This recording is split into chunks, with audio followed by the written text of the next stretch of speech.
വില കുറഞ്ഞിട്ടും ഇനി എങ്ങനെ വിശ്വസിച്ച് കഴിക്കും ഈ ചിക്കൻ? പഴകിയ കോഴിയിറച്ചി കഴിക്കുന്നത് ഗുരുതരമായ ആരോഗ്യ പ്രശ്നങ്ങൾക്കും ഫുഡ് പോയ്സണിങ്ങിനും കാരണമാകും. ഇപ്പോൾ കേരളത്തിലേക്ക് എത്തുന്നത് പഴകിയ ചിക്കനാണോ എന്ന് വ്യാപക പരിശോധന വേണമെന്നാണ് ഉയരുന്ന ആവശ്യം. സംസ്ഥാനത്ത് കുതിച്ചുയർന്ന ചിക്കൻ വില ഇപ്പോൾ കൂപ്പുകുത്തുന്ന സ്ഥിതിയാണുള്ളത്. കാരണം ട്രോളിംഗ് നിരോധനം മാറിയതോടെ ചിക്കൻ വിലയും കുറയാൻ തുടങ്ങി. വിവിധ സ്ഥലങ്ങളിൽ പൊള്ളുന്ന വിലയുണ്ടായിരുന്ന ചിക്കന് ഇപ്പോൾ 150 രൂപയ്ക്കും താഴെയാണ് ഈടാക്കുന്നത്. അങ്ങനെ ചിക്കന്റെ ഡിമാൻഡ് കുറഞ്ഞു എന്ന് വേണമെങ്കിൽ മനസ്സിലാക്കാം. അതോടെയാണ് വില താഴോട്ടു പോകുന്നത്. എന്നാൽ ഇതിനിടയിൽ ആശങ്കയായി മറ്റൊരു കാര്യമുണ്ട്. പ്രധാനമായും നമുക്കറിയാം, ഇത്തരത്തിൽ ചിക്കൻ കേരളത്തിലേക്ക് എത്തുന്നത് അന്യ സംസ്ഥാനങ്ങളിൽ നിന്നാണ്.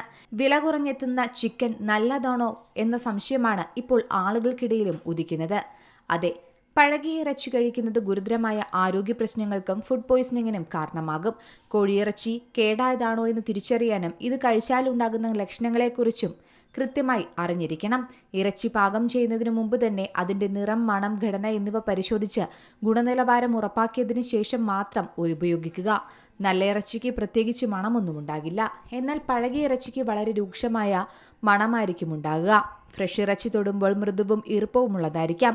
പഴകിയ കോഴിയിറച്ചിയിൽ ബാക്ടീരിയകൾ വളരുന്നുണ്ട്. ഇത് ശരീരത്തിലെത്തിയാൽ വലിയ തരത്തിലുള്ള ആരോഗ്യ പ്രശ്നങ്ങൾ ഉണ്ടാകും. പ്രത്യേകിച്ച് വയറുവേദനയും വയറുകടിയും, ശക്തമായ ഓക്കാനവും ഛർദിയും, പനി, വിറയൽ, കൂടാതെ കടുത്ത തലവേദന, തുടർച്ചയായ വയറിളക്കം എന്നിവയെല്ലാം അനുഭവപ്പെടാം. ഇറച്ചി കഴിച്ച് ഏതാനും മണിക്കൂറുകൾക്കുള്ളിലോ അല്ലെങ്കിൽ 1-2 ദിവസത്തിനകമോ ഇത്തരത്തിലുള്ള ലക്ഷണങ്ങൾ ഉണ്ടാകുമെന്നാണ് ആരോഗ്യ വിദഗ്ധർ പറയുന്നത്.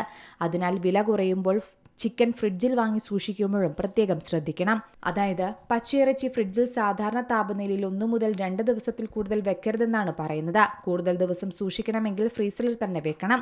അതായത് ഇറച്ചി കേടായി കഴിഞ്ഞാൽ ഉയർന്ന താപനിലയിൽ പാകം ചെയ്താൽ പോലും അതിലെ വിഷാംശങ്ങൾ നശിക്കില്ല.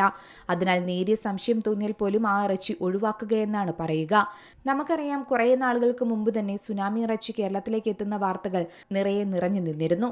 വൃത്തിയുള്ള സ്ഥലത്ത് കൃത്യമായ മാനദണ്ഡങ്ങൾ പാലിച്ച് കശാപ്പ് ചെയ്ത് ഫ്രഷ് ആയതും കൃത്യമായി ഫ്രീസ് ചെയ്തിട്ടുള്ള മാംസവും ചത്ത മൃഗങ്ങളുടെ അടക്കം ഇറച്ചി അപകടകരമായി വിപണിയിൽ എത്തിക്കുന്നതും ഗുരുതരമായ കുറ്റമാണ്. ഇവയിൽ ശരിയായ രീതിയിൽ കശാപ്പ് ചെയ്യാത്ത മൃഗങ്ങളുടെയോ ശാസ്ത്രീയമായി ഫ്രീസ് ചെയ്യാത്ത ഇറച്ചിയോ ആണ് സാധാരണ സുനാമി ഇറച്ചി എന്ന് പറയുന്നത്. വിലക്കുറവാണ് സുനാമി ഇറച്ചിയുടെ ഹൈലൈറ്റ്. ഇത് കോഴിയുടേതോ കാലിയുടേതോ മറ്റേതെങ്കിലും തരത്തിലുള്ള ആയ മാംസമാവാം. News desk Zee Malayalam news. ഏറ്റവും പുതിയ വാർത്തകളും വിശേഷങ്ങളും വിരൽത്തുമ്പിലറിയാൻ സീ മലയാളം ന്യൂസ് എല്ലാ ഡിജിറ്റൽ പ്ലാറ്റ്ഫോമുകളിലും ലഭ്യം.